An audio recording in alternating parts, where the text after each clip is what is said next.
أثابكم الله فضيلة الشيخ، بارك الله فيكم، هل من كلمة عن الاستعداد لرمضان واستغلال الوقت فيه؟ أثابكم الله.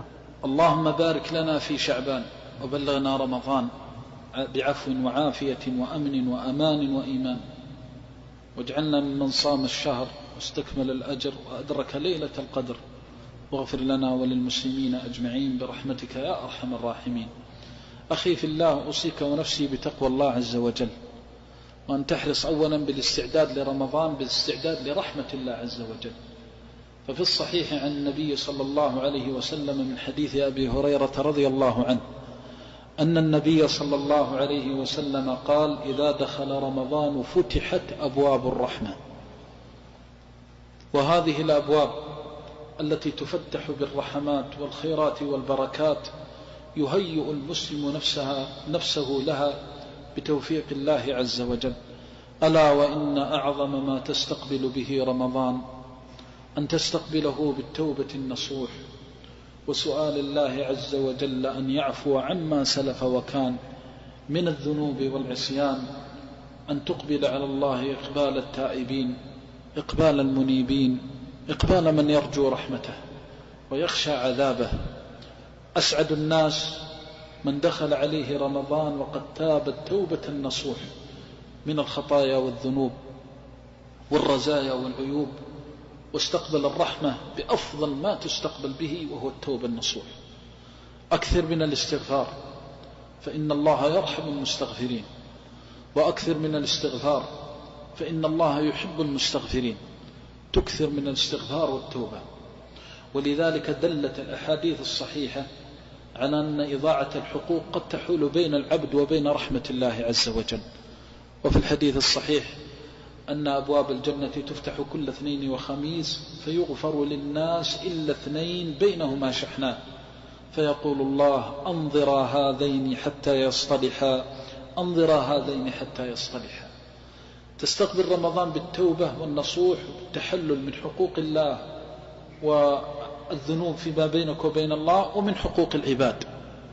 فمن علمت أنك أسأت إليه أو ظلمته أو بينك وبينه شحناء، تذهب إليه وترغم الشيطان وترضي الرحمن وتقول له: يا أخي، بيني وبينك وشيجة الإيمان، وإني إن كنت قد أخطأت في حقك فأسألك أن تغفر لي وأن تسامحني، وإن كنت قد أخطأت في حقي فأنا مسامحك، وأريد أن ينتهي ما بيني وبينك من القطيعة، خاصة إذا كان من الرحم من القرابة، فالأمر آكد والتحلل أوجب، فتبحث عن قرابتك وذي الرحم منك وتبدأ بإصلاح ما بينك وبين القرابة، وتحرص على هذا لأنه من أسباب الرحمة. وألا يكون بينك وبين مسلم قطيعة، وألا يدخل عليك هذا الشهر المبارك وبينك وبين إخوانك المسلمين مظالم أو حقوق أضعتها. فأسعد الناس من لقي الله خفيف الحمل والظهر من حقوق عباده. والله عز وجل يغفر للعبد فيما بينه وبينه، وأما حقوق العباد فإنها موقوفة على أصحابها.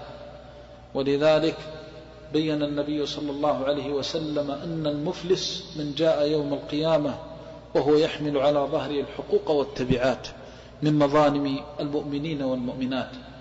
فاتق الله وأصلح ذات بينك فيما بينك وبين قرابتك ورحمك وفيما بينك وبين الناس. أما الأمر الثالث فأوصيك أن تستقبل رمضان بحسن الظن بالله عز وجل، فتحرص على أن تستقبل هذا الشهر الكريم بأفضل ما يستقبل به، وهو أنك ترجو رحمة الله عز وجل ومغفرته على أكمل وأتم ما تكون المغفرة والرحمة. ترجو من الله عز وجل أن يجعلك فيه مرحوما لا معذبا، ومكرما لا مهانا، ومعزا لا مذلا. ترجو من الله سبحانه وتعالى أن يغفر فيه ذنبك، وأن يستر عيبك، وأن يستجيب دعاءك، وأن يفرج كربك. تدخل إلى هذا الموسم من مواسم الخيرات وقد امتلأ قلبك بحب ربك، وامتلأ قلبك بحسن الظن في ملك الملوك وإله الأولين والآخرين. فتدخل دخول من كسر لله عز وجل قلبه صادقا في الإنابة إلى الله والطمع في رحمة الله عز وجل.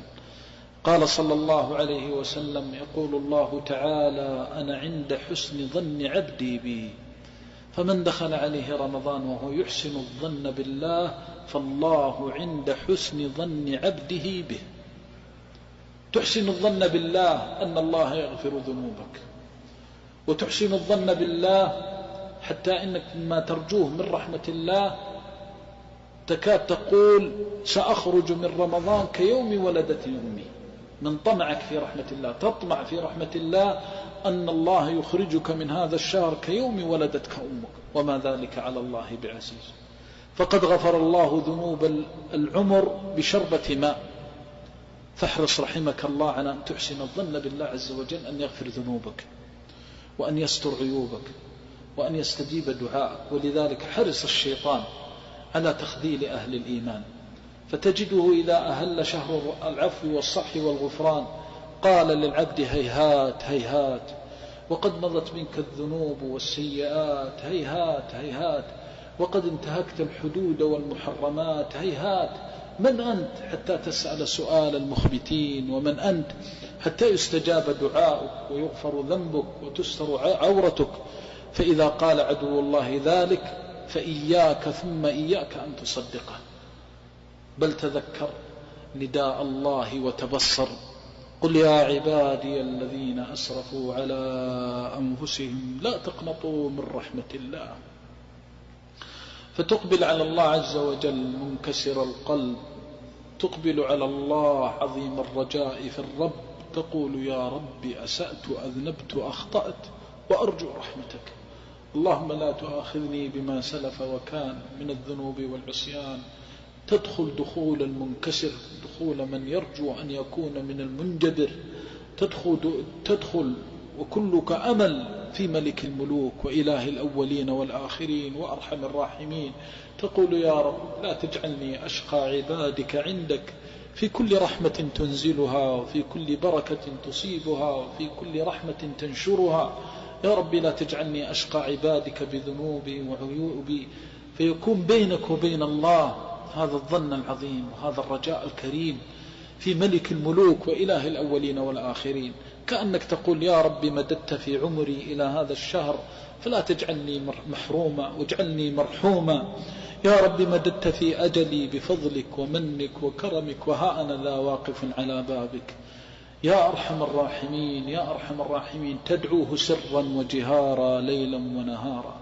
أوصيك أخي في الله وقد طرق عليك شهر الغفران والصفح والبر والإحسان من الحليم الرحمن أن تتحرى سنة النبي صلى الله عليه وسلم وهديه، فتبحث عن أحاديث التي وردت في صفة صوم النبي صلى الله عليه وسلم، فتصوم كصيامه، فتتسحر كسحوره عليه الصلاة والسلام، وتراعي سنته في السحور، وتصوم صيامه عليه الصلاة والسلام الصيام الكامل الذي لا يقتصر على جوع الأحشاء والأمعاء، ولكن صيام من عف لسانه وعفت جوارحه وأركانه. أن تصوم صيام الصادقين، صيام المخبتين المتقين، حتى تجري التقوى في دمك وعروقك. كتب عليكم الصيام كما كتب على الذين من قبلكم لعلكم تتقون. تصوم صيام إمام المتقين صلوات الله وسلامه عليه. كذلك أيضا تحرص في رمضان على اتباع السنة في فطرك، واتباع السنة الواردة عن رسول الله صلى الله عليه وسلم في قيام رمضان، وتحرص على اتباع السنة بكثرة تلاوة القرآن ومدارسة القرآن، وتحرص على اتباع السنة عن رسول الله صلى الله عليه وسلم في رمضان بأن تكون أجود بالخير من الريح المرسلة. قال عبد الله بن عباس رضي الله عنهما كما في الصحيح: كان النبي صلى الله عليه وسلم أجود بالخير من الريح المرسلة، وكان أجود ما يكون إذا كان في رمضان حين يلقاه جبريل فيدارسه القرآن. فتحرص على مدارسة القرآن وسماع القرآن والتأثر بالقرآن ومعرفة أحكام القرآن من حل وحرام وشريعة وأحكام. تحرص في رمضان على أن تبلغ المقام الأعلى والأسمى إذا صليت أو صمت بحضور